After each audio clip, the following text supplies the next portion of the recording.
আমাদের অনেক দিনের একটা ইচ্ছা পূরণ হলো। আমাদের অনেক দিন ধরে ইচ্ছা ছিল দিনাজপুরের এই কান্তজি মন্দিরটাকে একটু সামনে থেকে দেখার।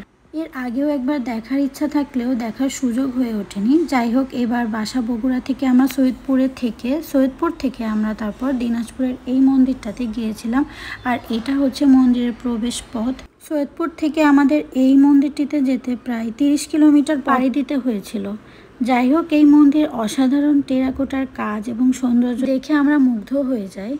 যাই হোক, মন্দিরের চতুর্দিক আমরা একটু প্রদক্ষিণ করার চেষ্টা করছিলাম, আর এই তো একটু ঘুরে ঘুরে দেখছিলাম। ভিতরটাও কিন্তু অনেক সুন্দর। এই মন্দিরটির অবস্থান দিনাজপুরের কান্তনগরে এবং এই মন্দিরটি প্রতিষ্ঠা করেছিলেন মহারাজা। তিনি মন্দির নির্মাণের কাজ শুরু করেছিলেন 1704 খ্রিস্টাব্দে এবং সেটা সমাপ্ত করেছিলেন 1722 খ্রিস্টাব্দে। এটা হলো মন্দিরের বাইরের অংশ। আমরা বের হয়ে যাওয়ার সময় একটু ভিডিও করে নিচ্ছিলাম।